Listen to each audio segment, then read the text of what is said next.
মজুদ্দার ও সিন্ডিকেটদের BNP পৃষ্ঠপোষকতা করছে ওবায়দুল কাদের।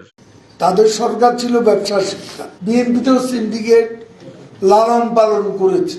এইসব সিন্ডিকেটের পৃষ্ঠপোষকতা তারাই করছে, বিএনপি করছে, এটা তাদের পুরনো অভ্যেস।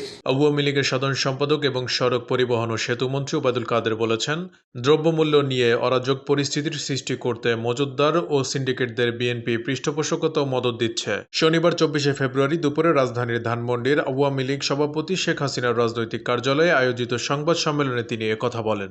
এই সময় আওয়ামী লীগের সাংগঠনিক সম্পাদক BM মোজাম্মেল হক ও মির্জা আজম, বিজ্ঞান ও প্রযুক্তি বিষয়ক সম্পাদক আব্দুস সবুর, উপদপ্তর সম্পাদক সাইম খান উপস্থিত ছিলেন। ওবায়দুল কাদের বলেন, তাদের সরকার ছিল ব্যবসা শিক্ষা, ব্যবসায়ী আজ এখন তারা সবাইকে তাই না। আমরা ব্যবসা করতে ক্ষমতায় আসি, নিয়ন্ত্রণের বিষয়টি সরকার হাল ছেড়ে দিয়েছে, একথা মনে করার কোনো কারণ নেই। আমাদের দেশে দ্রব্যমূল্য জন অসন্তোষের কারণ সৃষ্টি করছে, তাদের ব্যাপারে কোনো অবস্থায় কোনো ছাড় দেওয়া কথা প্রধানমন্ত্রী নিজেই বলেছেন জোরালোভাবে।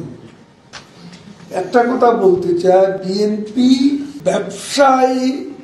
ব্যবসা করতে সরকারে তারা তাদের এখানে উদ্দেশ্য থাকতে পারে, তাদের সিন্ডিকেটের প্রয়োজন সিন্ডিকেট হতে পারে, কিন্তু সিন্ডিকেট আমরা কি সমর্থন করি না? সিন্ডিকেটকে লালন পালন, বিএনপিতেও সিন্ডিকেট লালন পালন করেছে। এখন তারা কত কিছু করছে।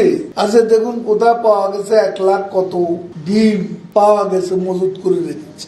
এই সমস্ত মজুতদারি স্টক করে রাখা এবং এই ধরনের যারা ব্যবসা করে তারা বিএনপির পৃষ্ঠপোষকতা এগুলো করছে। এটা যদি বলি ভুল হবে। এইসব সিন্ডিকেটের পৃষ্ঠপোষকতা তারাই করছে, বিএনপি করছে, এটা তাদের পুরনো অভ্যেস।